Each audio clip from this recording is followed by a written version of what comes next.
మాట్లాడదాం. ప్రముఖ రాజకీయ విశ్లేషకులు శేషు సార్ మనతో పాటు ఉన్నారు. శేషు సార్ నమస్తే. నమస్కారం. సో కాక్రోచ్ ఈ పదం ఇంతకాలం మనం చాలా చులకనగా చాలా చీప్గా తీసేసాం. బట్ ఇదే కాక్రోచ్ ఈరోజు దేశాన్ని మొత్తం కూడా ఒక రకంగా ఒక తుఫాన్, ఒక భూకంపం వచ్చినంత పనిచేసింది. యువత మైండ్ సెట్ని మనం ఇక్కడ అర్థం చేసుకోవచ్చు. సో రెవల్యూషన్ ఎట్లా చూడొచ్చు? శ్రీకాంత్, ఇవాళ ఒక సమాచార విప్లవం, ఇన్ఫర్మేషన్ టెక్నాలజీలో social media platform, digital media platforms వచ్చిన తర్వాత ప్రపంచంలో ఏ మూలన ఏ చిన్న సంఘటన జరిగినా ప్రజల ముందు ఆవిష్కృతం అవుతుంది.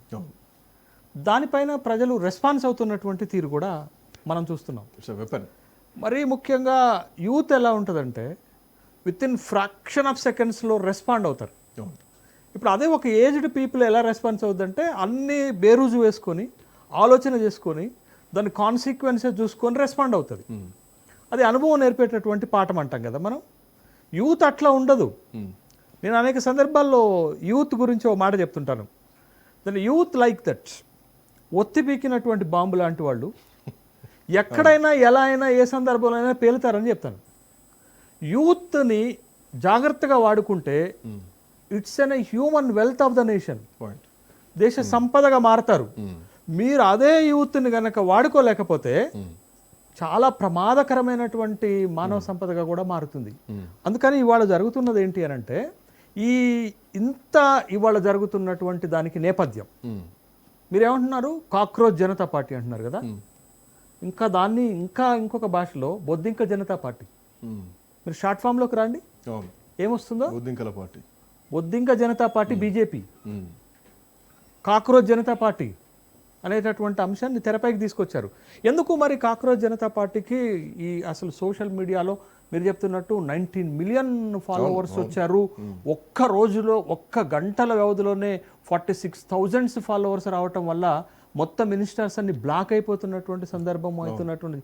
ఎందుకు అంత రివల్యూషన్ వచ్చింది అని అంటే, ఇప్పుడు మీరు ఎవరైనా మిమ్మల్ని హేళనగా మాట్లాడితే, ఎవరైనా మిమ్మల్ని తక్కువ చేసి మాట్లాడితే, ఎవరైనా మీ సామర్థ్యాలను కించపరిచితే ఉంటే ఎంత ఆవేశం వస్తుంది? ఖచ్చితంగా వస్తుంది. అంటే నేను ఏందో ప్రూవ్ చేయాలన్నటువంటి భావం ఆటోమేటిక్గా వచ్చేస్తే యువతకి. దీని వెనక నేపథ్యం అదే. మే 15వ తారీఖు నాడు సాక్షాత్తు ఈ దేశంలో 3 ప్రధానమైన పోస్టులు ఉంటాయి శ్రీకాంత్. ఒకటి రాష్ట్రపతి, రెండోది ప్రధానమంత్రి, మూడోది CJI, supreme court, chief justice of supreme court. వీళ్ళు ఒక్క మాట మాట్లాడితే మొత్తం దేశమంతా ప్రభావితం అవుతుంది. ఎగ్జాక్ట్లీ ఇక్కడ జరిగింది అదే.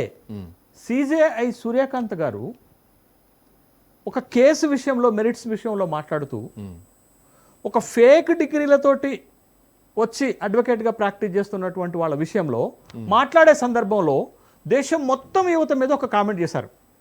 ఇవాళ దేశంలో ఉన్న యువత, ఉపాధి ఉద్యోగాలు లేని యువత ఎట్లా తయారైంది అనేది తన ఆవేదన, భావన ఏదో మొత్తానికి, కానీ అది సైడ్ ట్రాక్ పోయింది, రాంగ్ రూట్లోకి వెళ్ళిపోయింది. దాన్ని అర్థం చేసుకోవటం ఇంటర్ప్రిటేషన్లో రాంగ్ అయిపోయింది. ఏమన్నారు? బొద్దింక లెక్క మారారు, వ్యవస్థల మీద దాడి చేస్తున్నారు అని అన్నారు. ఎందుకు ఆ మాట మాట్లాడాడు అనే దానికి వివరణ ఇచ్చినప్పటికి కూడా, బట్ తను చేసినటువంటి వ్యాఖ్యలు చాలా తీవ్రమైనటువంటి వ్యాఖ్యలుగా అక్కడ మనం పరిగణన చేయాల్సినటువంటి అంశం ఉంది. ఏందది? ఉపాధి ఉద్యోగిత లేనటువంటి వాళ్ళు సోషల్ మీడియా ప్లాట్ఫామ్స్లో, డిజిటల్ మీడియా ప్లాట్ఫామ్స్లో ఆర్టీఏ కార్యకర్తలుగా మారి వ్యవస్థలపైన దాడి చేస్తున్నారు అని అన్నాడు.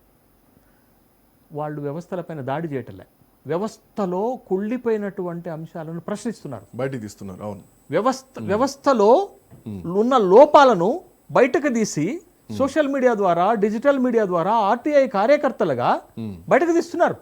ఇవాళ ఆర్టీఐ కార్యకర్తలను వ్యవస్థలను ప్రశ్నిస్తున్నారని ఎంతమందిని చంపారు? సంఘటనలు మనం చూడలేదా? ఇవాళ 2024 18వ లోక్సభ ఎన్నికలు జరుగుతున్నప్పుడు ధ్రువరాటి ఈ దేశ ప్రధానమంత్రిని, ఈ దేశ ప్రభుత్వాలను ఎన్ని ప్రశ్నలు అడిగారు? ఒక్క ప్రశ్నకైనా ఈ దేశ ప్రభుత్వం కానీ వ్యవస్థలు కానీ సమాధానం చెప్పాయా?